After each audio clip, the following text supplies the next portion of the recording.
নমস্কার বন্ধুরা, আমি পলাশ বিশ্বাস আর আপনারা দেখছেন পলাশ বিশ্বাস ভিডিওস। আশা করি আপনারা প্রত্যেকে ভালো আছেন এবং আপনাদের বাগানের প্রত্যেকটি গাছ ভীষণ ভীষণ ভালো আছে। বন্ধুরা, থাম্বনেল এবং টাইটেল দেখে বুঝতেই পেরে গেছেন যে আজকে কোন বিষয় নিয়ে আলোচনা করতে চলেছি। হ্যাঁ বন্ধুরা, শিউলি গাছ। শিউলি গাছে কিভাবে প্রচুর পরিমাণে ফুল পাবো আমরা টবের মধ্যে, তাই আজকের দেখাবো ভিডিওতে কোন কোন খাবার দিচ্ছি এবং কতদিনের ব্যবধানে কোন কোন খাবার দিতে হবে সেটাও কিন্তু আজকের বলে দেব। তাহলেই দেখবেন আপনার যে শিউলি গাছ বাড়ির বাগানে রয়েছে তাতে কিন্তু প্রচুর পরিমাণে ফুল আপনি পেয়ে যাবেন। তো এই যে শিউলি গাছটা দেখছেন, প্রুনিং করেছিলাম, দেখিয়েছি, তারপরে কচি কচি ডালপালা বেরিয়ে আজকের এই জায়গায় চলে এসেছে, প্রায় 6 ফুটের উপর হাইট হয়ে গেছে। তো বেড়েছে বর্ষাকালে, কিন্তু এখন প্রুনিং করা যাবে না, কারণ এইবারে কিন্তু আসবে এই শিউলি ফুল মা দুর্গার আগমনী বার্তা নিয়ে। তাহলে বুঝতেই পারছেন যে কী পরিচর্যা, কী খাবার এই সময় দিতে হবে। ভীষণ ভীষণ গুরুত্বপূর্ণ একটা ক্রুশিয়াল টাইম কিন্তু এইটা শিউলি গাছের জন্য। যদি এইভাবে এখানে পরিচর্যা করেন তাহলেই কিন্তু প্রচুর পরিমাণে ফুল আপনি আপনার শিউলি গাছ থেকে পাবেন, আর না হলে কিন্তু সমস্যা হয়ে যাবে। তাই প্রত্যেকটা স্টেপ যতদিনের ব্যবধানে যে যে খাবারগুলো দেখাতে বলবো সেইগুলো কিন্তু আপনাদেরকে অনুরোধ করব যে সেই মতোই কিন্তু দেখে দেবেন। 10টা মিনিট সময় আপনাদের মূল্যবান সময় থেকে চেয়ে নিচ্ছি বন্ধুরা। তো অবশ্যই এইভাবেই পরিচর্যা করুন। তো সবার প্রথমে বলবো যে কোনো একটা প্ল্যান্ট গ্রোথ রেগুলেটর বা পিজিআর, যেমন বুস্টার 2, মিরাকুলান, এরকম কিন্তু প্রচুর প্ল্যান্ট গ্রোথ রেগুলেটর পাওয়া যায়, যেটা এই রকম বৃষ্টির পরে যে রৌদ্র করজ্জ্বল আবহাওয়া এখন, সেই সময় ভোরবেলা অথবা সূর্যাস্তের পর আপনারা গাছে স্প্রে করে দিন। খাবার দেওয়ার অন্তত 2 দিন আগে এই কাজটা আপনারা করবেন, অর্থাৎ যে কোনো একটা প্ল্যান্ট গ্রোথ রেগুলেটর বা পিজিআর গাছের পাতায় স্প্রে করে দেবেন। শিউলি ফুল গাছ কিন্তু খুব মানে হার্ডি গাছ, তাই অতটা কিন্তু সমস্যা হবে না খুব একটা কিছুর। তাই আমি বলবো যে একটা জিনিস খালি মাথায় রাখবেন, যেন টবের মিডিয়ার মধ্যে মানে জল না হোল্ড হয়, তাহলে দেখবেন যে কোনো সমস্যাই আর কিছু থাকছে না। তো দেখুন, ফিডার রুটগুলো সম্পূর্ণরূপে উপরের দিকে উঠে এসেছে। রিপোর্ট করেছিলাম, আমার পুরনো ভিউয়ার্স যারা আছেন তারা দেখেছেন, তারা জানেন যে ছোটো টবে ছিল, এর থেকেও আরও বড় টবে দিয়েছি, কিন্তু তারপরেও দেখুন ফিডার রুটগুলো কতটা পরিমাণে উপরে উঠে এসেছে। এই সময় কিন্তু রিপোর্টিংও করবেন না, তাহলে কিন্তু ফুল আসতে সমস্যা হবে। মাটি মোটামুটি হালকা ভিজে আছে, কারণ টানা বৃষ্টি যেভাবে দক্ষিণবঙ্গে হয়ে গেল সেটা কিনা আমরা সবাই জানি যারা দক্ষিণবঙ্গের মানুষ। তো এই জন্য বলবো যে যদি স্বল্প বৃষ্টিও কোথাও হয় তাহলেও সমস্যা নেই, এই খাবারটা শুধু দিয়ে দিন। কি কি নিয়েছি এখানে দেখে নিন। সবার প্রথমে যেটা রয়েছে হাড় গুঁড়ো বা বোনডাস্ট, 1 টেবিল চামচ পরিমাণে নিতে হবে। এখানে গাছ ক্যালসিয়াম পাবে, প্লাস ফসফরাস পাবে, এর থেকে প্রচুর পরিমাণে কিন্তু যেটা দরকার শিউলি গাছের জন্য, এবং সম্পূর্ণরূপে অর্গ্যানিক, মাটির সাথে মিশতে কিছুদিন সময় নেবে।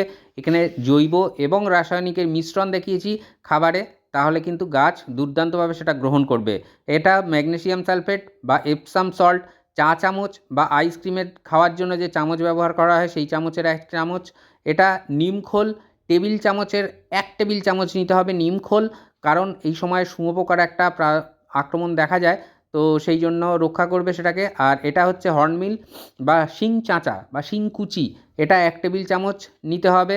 লেদার মিল যাদের কাছে আছে বা যারা ব্যবহার করতে চান তারা করতে পারেন, 1/2 টেবিল চামচ পরিমাণে নেবেন। যাদের কাছে নেই, তারা যারা করতে চান না ব্যবহার, তারা স্কিপ করে যাবেন ব্যাপারটা। আর এই লেদার মিল বা চামড়াকুচি সার কিন্তু খুব ভালো কাজ করে বন্ধুরা, এটুকুনি বলে রাখলাম। যাদের কাছে নেই আনিয়ে নিতে পারেন। আর এটা হচ্ছে সিঙ্গেল সুপার ফসফেট, এটা 1 টেবিল চামচ নিতে হবে। তার সাথে নিতে হবে মিউরেট অফ পটাশ বা লাল পটাশ, চাইলে সালফেট অফ পটাশ বা সাদা পটাশও ব্যবহার করতে পারেন, যেটা এনপিকে 0050, 1 টেবিল চামচ পরিমাণেই নিতে হবে। আর এর সাথে গাছের বৃদ্ধি আনতে গেলে আমাদের দিতে হবে ডিএপি। ডিএপি দানা টবের সাইজ অনুযায়ী দেবেন। 10 ইঞ্চি টবে বা 12 ইঞ্চি টবে 10 থেকে 12 দানা বা 14 দানা অবধি দেওয়া যাবে। এরপরে যে কাজটা করতে হবে, এইটাই সবচেয়ে গুরুত্বপূর্ণ কাজ, খাবারগুলোকে ভীষণ ভালোভাবে মিশিয়ে নিতে হবে, যাতে প্রত্যেকটা খাদ্য উপাদান প্রত্যেকের সাথে খুব ভালোভাবে মিশে যায়। কারণ না হলে কিন্তু গাছ চারিদিক দিয়ে যে সম্পূর্ণ খাবার সেইটা শিকড়টা গ্রহণ করতে পারবে না। তো আমি বলবো যে চারিধার থেকে এইভাবে খাবারগুলোকে মিশিয়ে নিয়ে আপনারা টবের মিডিয়ায় দেবেন, এবারে বলবো কতদিনের ব্যবধানে দেবেন এবং এর সাথে সাথে আর কী কী খাবার আপনাদের গাছের পাতায় অথবা টবের মিডিয়ায় দিতে হবে। ভীষণ গুরুত্বপূর্ণ। যদি এই কাজটা করতে পারেন আপনার শিউলি গাছে ফুল আসতে বাধ্য, ঝাঁকে ঝাঁকে ফুল ফুটবে, শিউলি গাছ ভরে ফুল ফুটবে বন্ধুরা। তো এই খাবারটা খুব ভালো করে মিশিয়ে নিয়ে টবের মিডিয়ার উপরে দিয়ে দিতে হবে এবং এটাকে রিপিট করবেন ঠিক 15 দিন পরে। অর্থাৎ আজকের আমি এই খাবারটা দিলাম, দেওয়ার ঠিক 15 দিন পরে আমরা কিন্তু আবার রিপিট করব। এখান থেকে যদি স্কিপ করে বেরিয়ে যান তাহলে কিন্তু বাদবাকিগুলো জানতে পারবেন না, কারণ এর উপরেও কিছু খাবার দাবার আছে এবং টবের মিডিয়ায়ও কিছু খাবার দাবার দিতে বলবো বা গাছের পাতায়ও স্প্রে করতে পারেন চাইলে। সেই রকম খাবার কিছু বলে দিচ্ছি, ব্যবধানগুলো একটু নোট ডাউন করে নিন। 2-1 দিন এদিক ওদিক হলে কোনো সমস্যা হবে না। তো এই খাবারগুলোকে সম্পূর্ণরূপে টবের মিডিয়ার উপরে এইভাবে মালচিং আকারে দিয়ে দেবেন। কোনো মাটি খোঁড়াখুঁড়ির দরকার নেই, জাস্ট এইভাবে ছড়িয়ে দেবেন উপরের দিক থেকে। এবং তারপরে আপনাদের কাছে যদি 1 বছরের পুরনো গোবর সার থাকে তাহলে খুব ভালো হয়, আর না হলে আপনারা ভার্মি কম্পোস্ট দোকান থেকে নিয়ে আসবেন। সারের দোকানে পাওয়া যায়, অনলাইনে পাওয়া যায়, বিভিন্ন জায়গায় পাওয়া যায়। তো সেই ভার্মি কম্পোস্ট বা আপনাদের কাছে থাকা 1 বছরের পুরনো গোবর সার ঠিক এইভাবে নিয়ে টবের মিডিয়ার উপরে মালচিং আকারে দিয়ে দেবেন। ভীষণ ভালো রেজাল্ট আপনারা কিন্তু পেয়ে যাবেন বন্ধুরা, এটা আমি বলে দিলাম। আর অবশ্যই ভালো রেজাল্ট পেতেই হবে, কারণ আপনারা দেখছেন পলাশ বিশ্বাস ভিডিওস। প্রতিদিন সন্ধ্যে 6টায় বাগান সংক্রান্ত ভিডিও আপনাদের জন্য আসে আমার এই ইউটিউব চ্যানেলে। তো এভাবেই পরিচর্যা করবেন। আর যেটা এর পরে বলবো সেটা হচ্ছে NPK 0050-এর ব্যবহার। এই NPK 0050 সপ্তাহে একবার করে দিতে হবে, সেটা টবের মিডিয়ায় হোক অথবা গাছের পাতায় হোক স্প্রে করতে হবে। বা টবের মিডিয়ায় দিলে আপনারা পরিমাণ বলে দিচ্ছি সেই রকম দেবেন। 1 লিটার জল নেবেন টবের মিডিয়ায় দিতে হলে, 1 লিটার জলের মধ্যে আপনারা হাফ টেবিল চামচ এই NPK 0050 মানে মেশাবেন বা গুলবেন। গুলে তার থেকে আপনারা 200 ml তরল নিয়ে টবের মিডিয়াতে দিয়ে দিতে পারেন। আর গাছের পাতায় স্প্রে করতে গেলে 1 লিটার জলে 2 থেকে 2.5 গ্রামের মতন নিতে হবে, নিয়ে ভালো করে ঝাঁকিয়ে গাছের পাতায় স্প্রে করে দেবেন।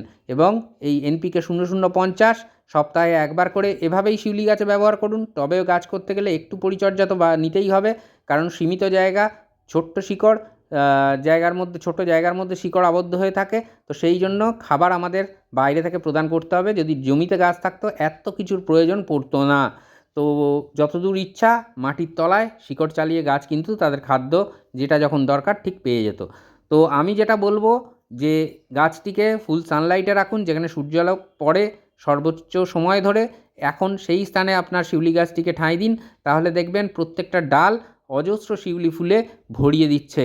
আর বন্ধুরা, যদি গাছের পাতা সেভাবে না আসে তাহলে একটা আমি বলে দেবো, বা গাছের বৃদ্ধি যদি সেভাবে না আসে, গাছের পাতা যদি হলুদ হতে থাকে, তাহলে একবার অন্তত ম্যাগনেসিয়াম সালফেট বা এপসাম সল্ট 1 গ্রাম জলেতে 1 লিটার জলে নিয়ে ভালো করে স্প্রে করে দেবেন। আর যদি টবের মিডিয়ায় নেন তাহলে ওই 3 আঙুলেই যতটা উঠবে নিয়ে 1 লিটার জলে গুলবেন, সেখান থেকে 200 ml নিয়ে তরল টবের মিডিয়াতেও দিয়ে দিতে পারেন। দেখবেন গাছের বৃদ্ধি দুর্দান্ত হচ্ছে, চকচকে সবুজ পাতা, কচি কচি ডালপালায় ভরে উঠছে আপনার শিউলি ফুলের গাছটি।